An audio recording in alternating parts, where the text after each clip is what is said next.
चलाओ कर। स्टूडेंट्स, आप देख रहे हैं SMS tutorial a journey to an excellence. मैं संदीप मल्होत्रा आज आपके सामने लॉगरिथम टॉपिक लेके आया हूँ। इस टॉपिक में सबसे पहले आपको लॉग कैसे लगाते हैं वो आना चाहिए। तो 4 की पावर 3 इक्वल्स टू 64 है। तो अगर हमने यहाँ पे लॉग लगाना है तो लॉग लगाने का रूल क्या होगा, सबसे पहले आपको ये पता होना चाहिए कि बेस क्या है। बेस 4 है, पावर 3 है और ये 64 है। तो लॉग बेस आपने नीचे रखना है, इक्वल टू वाली टर्म यहाँ पे लेनी है और जो पावर है वो हमेशा इक्वल टू के इस तरफ करना है। एक और क्वेश्चन इसका लेते हैं। 36 1/2 इक्वल्स टू 6। तो आपको बेस यहाँ पे आप पता चल जाएगी, बेस 36 है, इक्वल टू वाली टर्म इसके साथ रखनी है और जो पावर है वो हमेशा इक्वल टू के उस तरफ लगानी है। ये जो है ये है लॉग लगाने का रूल। अब अगर लॉग दिया हुआ है और आपने उसको एक्सपोनेंट फॉर्म में लाना है तो उसका रूल क्या है। ये जो बेस है,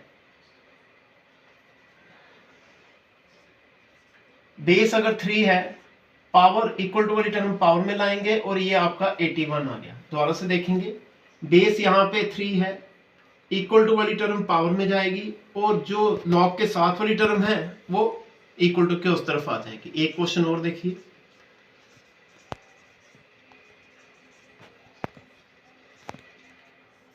अब यहाँ पे बेस 10 है, पावर आपकी 2 आ जाएगी और ये 100 आ गया। तो ये लॉग हटाने का रूल है और ये लॉग लगाने का रूल है। इसी से हम क्या करते हैं, वैल्यूज निकालते हैं। अब यहाँ पे एक क्वेश्चन है जिसमें आपको वैल्यू फाइंड करनी है। जिसकी भी वैल्यू फाइंड करनी है उसे आप x ले लेंगे, log 464। अब यहाँ पे आपने क्या करना है, जो बेस है वो 4 है, पावर आपकी x आ जाएगी 64। अब 4 पावर x इक्वल्स टू 64 को लिख सकते हैं 4 की पावर 3। अब जब बेसिस इक्वल होंगी तो पावर्स भी क्या हो जाएंगी, इक्वल। तो x की वैल्यू 3 आ गई। x आपने क्या लेट किया था, log 464, तो ये क्या आ गया, इसका सोल्यूशन 3। दोबारा से देखेंगे, जिसकी हमने वैल्यू फाइंड करनी है उसको x ले लेना है और बेस 4 है, हमने log को हटाना है। रूल पहले ही मैंने सिखा दिया, log को हम कैसे हटाते हैं। जो बेस है वो नीचे आती है, इक्वल टू वाली टर्म एक्सपोनेंट या पावर बन जाती है और 64 इक्वल टू के उस तरफ। अब 64 को हम 4 की पावर 3 लिख सकते हैं, 4 4 द 16, 16 4 द 64। तो x की वैल्यू, जो x है उसकी वैल्यू कितनी आ गई, 3। तो x क्या लेट किया था। एक और क्वेश्चन देखिए यहाँ पे।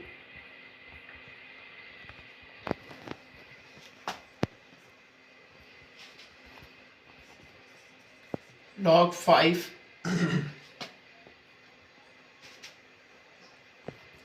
1/25। आपने इसकी वैल्यू निकालनी, जिसकी वैल्यू निकालनी है उसको आपने लेट कर लेना है x। अब बेस क्या है, 5 पावर x, किसके इक्वल आ जाएगा, 1/25। 5 पावर x, इसको आप लिखेंगे 5 की पावर 3 और ये पावर नीचे है तो कहाँ चली जाएगी, ऊपर। तो क्या आ गया, 5 की पावर -3 आ गया।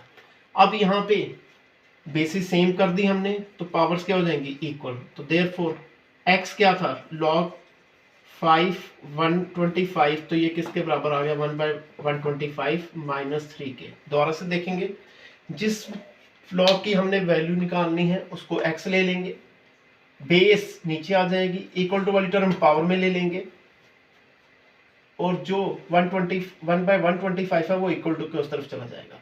अब 125 को 5 की पावर 3 हम लिख सकते हैं, यहाँ पे मैंने 5 की पावर 3 लिख दिया।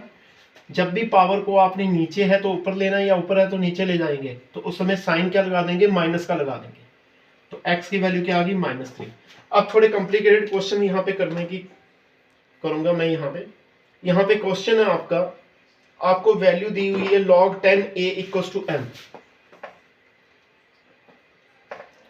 log 10a equals to m। Rule यही रहेगा, आपने log हटाना है तो log हटाएंगे तो बेस। अब इस क्वेश्चन में आपको फाइंड करना है 10⁻³ + 1।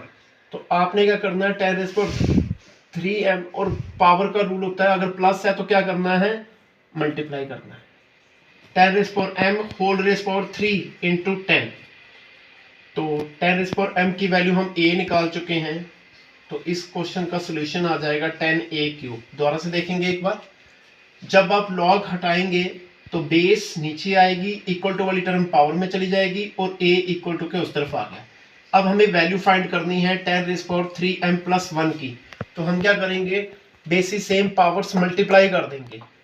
अब ये 3 पावर का रूल है, हम इसे होल पावर में लिख सकते हैं, तो 10⁻m की वैल्यू a है 10a³। एक और क्वेश्चन इसका करता हूं, 10⁻⁵m-3, जब भी आपकी पावर माइनस में होगी आपने उसको डिवाइड करना है 10⁻3, और 10⁻m⁵ अपॉन 10 को 3 टाइम्स मल्टीप्लाई करेंगे तो क्या आ जाएगा 1000। अब 10⁻m की जगह क्या लिखेंगे, a⁵ अपॉन 1000। दोबारा से एक बार देखेंगे, यहां पावर माइनस में आ रही है तो आप क्या करेंगे, डिवाइड करेंगे। अब 10⁻⁵m को लिख सकते हैं 10⁻m⁵, तो अपॉन 10 की पावर 3 क्या होता है 1000, a⁵ अपॉन 1000। तो ये था स्टूडेंट्स लॉगरिथम का टॉपिक। आपको किसी भी टॉपिक में कोई प्रॉब्लम आती है मेरे कमेंट बॉक्स में मेंशन करिए, मैं अपने वीडियोस के थ्रू आपके डाउट्स क्लियर करने की कोशिश करूंगा। Thank you students.